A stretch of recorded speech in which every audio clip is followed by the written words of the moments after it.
Started doing medieval fighting, I guess it was probably close to 8 years ago. A friend of mine was coming back from a deployment, and he needed to do something, some form of hobby. And he's like, hey, there's these people who hit each other with sticks, and they dress up in medieval armor. And I said, sure, why not? Let's go see what it is. My husband and I were both into looking at the YouTube videos and watching the different international sports as they were live feeds and whatnot. And then seeing our friends compete. 3-4 years ago, these crazy videos we were finding on YouTube of Russians beating each other at castles, throwing logs over walls, knocking people down, and all sorts of crazy steel armor and stuff was insane. And we're like, oh my god, we must do this. It's virtually unreal, some of the crazy things you can find. And from there, got involved as quickly as I could, started saving up money to get armor and so on and so forth. The first year, there was no way I was going to be able to get the thousands of dollars needed to get started and travel to Europe. So I just did whatever I could to support the guys who went on the first year. And we ended up sending 29 guys from the United States over there to fight. And they had a great time, so on and so forth. They fought in Poland. Then the following year, I was in process, saving up the money and figuring out what I was going to do exactly. And I started volunteering within the organization, such as being a referee. They usually called a marshal. Same thing though, referee and marshal, same job.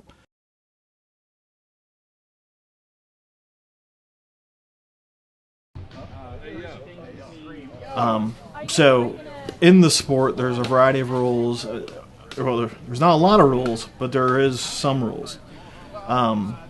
The marshal's job, and all those rules more or less are designed to make sure people don't get hurt too badly. Alright, so they're about to do a duel for the historic steel combat. We have international competitions around the world. The World Championships happened last weekend. It's a lot of fun. It's basically like boxing. Solid sword strikes to the body are a valid blow. So when do we get some volunteers to help count strikes? Yeah, you guys actually want to try and count? Anybody want to help us count strikes? The other aspects of the marshals is when it comes to the duels, that's a much more complex skill to develop. In the duels, you actually have marshals that are referred to as judges. And they actually have to watch the fighter and count how many times the fighters are hit by the other fighter with a proper technique and proper force. Fighters, are we ready? No, I do not have someone to fight for yet. Young lady in the brown, may I fight for your honor this day? Thank you. So, job of the marshal. The job of the marshal, first and foremost, is safety. Second is enforcing the rules.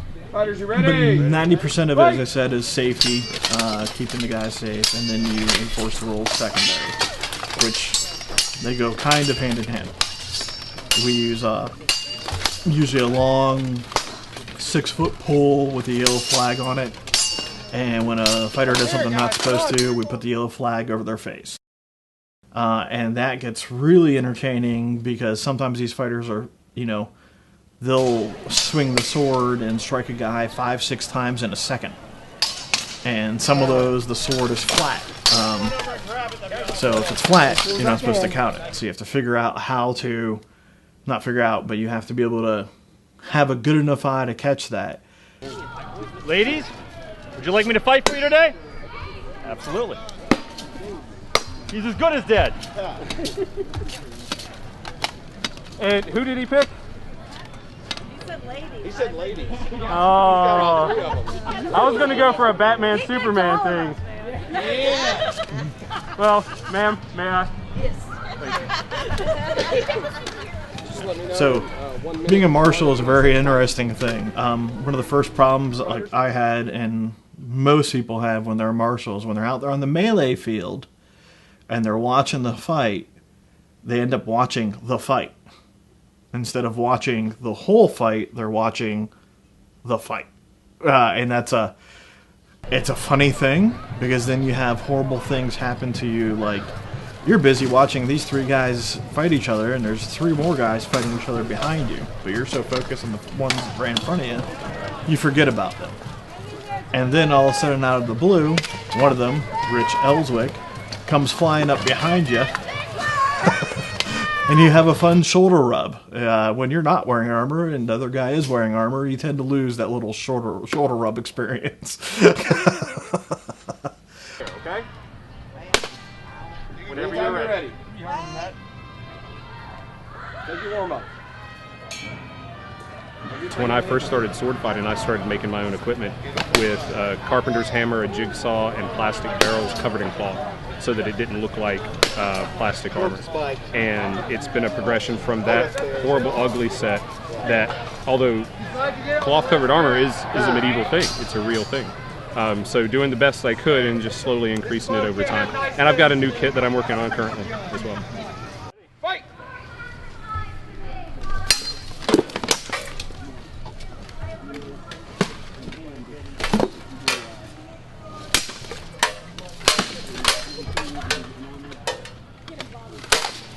The steel fighting, which was something totally interesting and different, appealed to me, but at the time, women weren't allowed to do it. Then in the 3rd year, everything was set up, had the money, was set us up, everything was good to go. I was going to start getting my armor together, get everything squared away.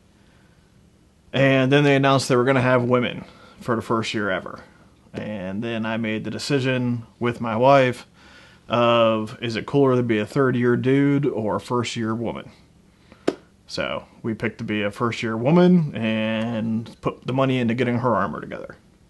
As I was preparing for the steel fighting, I got involved with Hema, which is the historic European martial arts, as a form to be able to train for the steel fighting.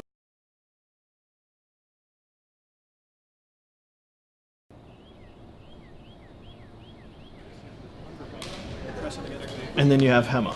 Hema is scholarly fighting.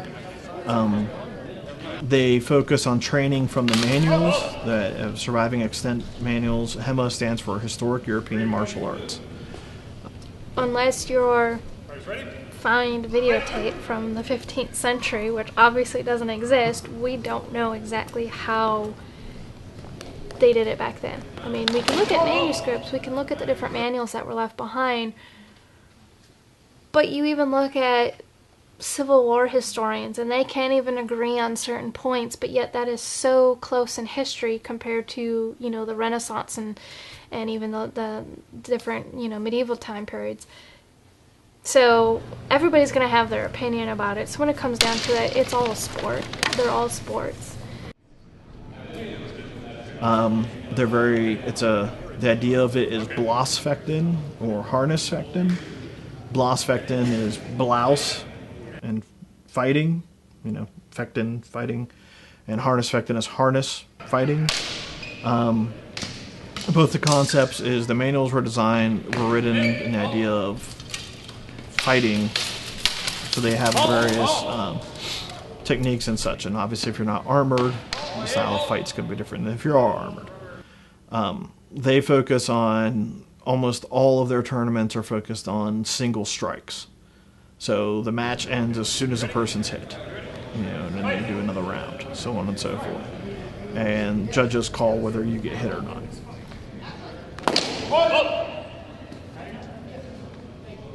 And I like the Hema because of the technical aspects of fighting. You can look at some video of somebody fighting, you know, just randomly, and then you look at a really skilled Hema or scholar, and you go, wow, that's really pretty. Like, I don't know what they're doing, but when they're doing their sword strikes and they're doing, you know, they're fighting their opponent, or even just practicing or sparring, you look at it and go, at least for me, I go, wow, that looks beautiful. You know, just the flourishes and the different forms, you know, the transition between them just looks great. And that's something that's always appealed to me, is the technical aspect of fighting.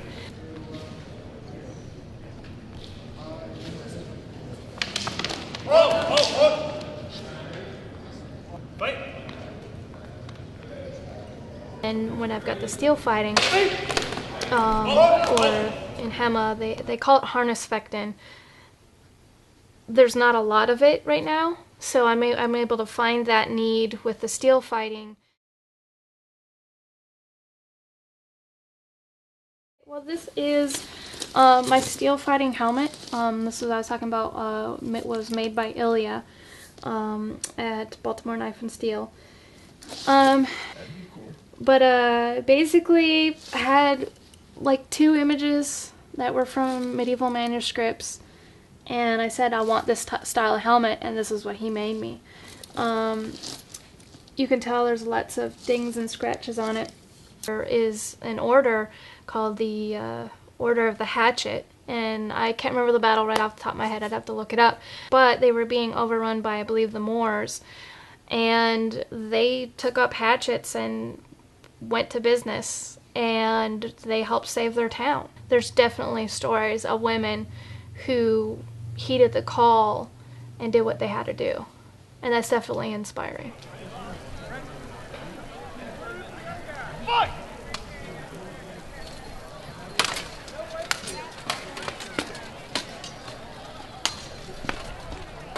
It was probably one of the most challenging things was getting the armor, because especially for someone of my size, I can't really buy stuff off the shelf. And because the steel bowhurts is special in that you really need armor that works, there's not a lot of armors that can just make what you need as well. So we got up with our friend who fought in the previous year in France, who has an armor shop in Augusta, Knight's Horse Studio.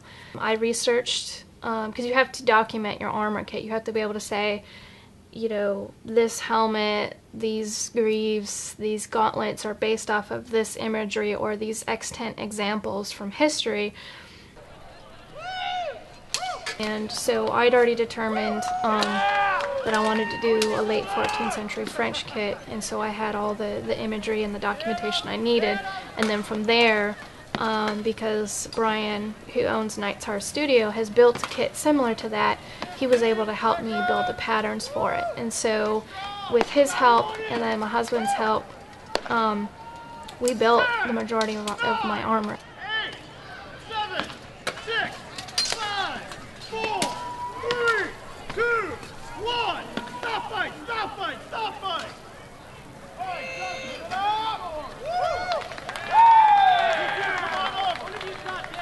I like doing the little reveal where, you know, I just come out there with the helmet. I get that a lot where people are like, wow, girls do this? Like, that's crazy, or, you know, so.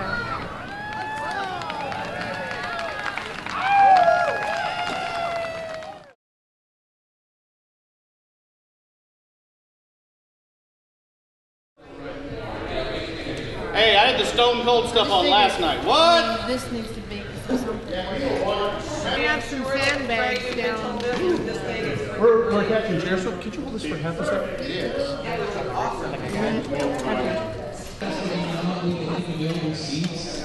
Me, on the other hand, for whatever reasons, came across a picture of a neat-looking dude in gold small plates of armor, and little plates, and I wanted to know what that guy was. This was years ago. And it's gone so far in my study of their culture that picking this sport is fun because I can actually put on a full suit of timbered armor straight out of manuscripts and extant pieces that are in museums in Uzbekistan and duke it out.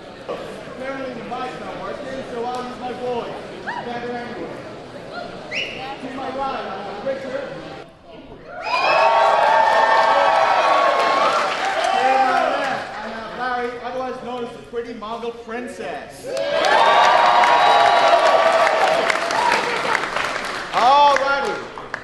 Fight!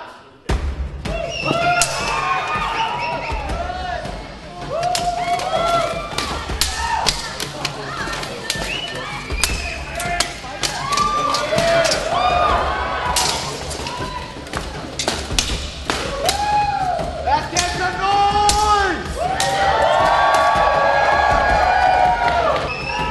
Keep going, guys.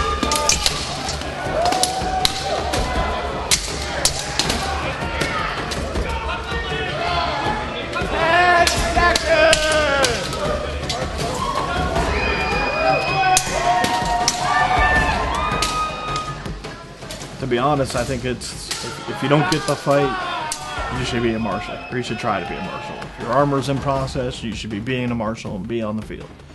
Because there's nothing like being firsthand, right there. You have the best seat in the house because you're actually on the field with the fighters. You're not going to get a better view than that.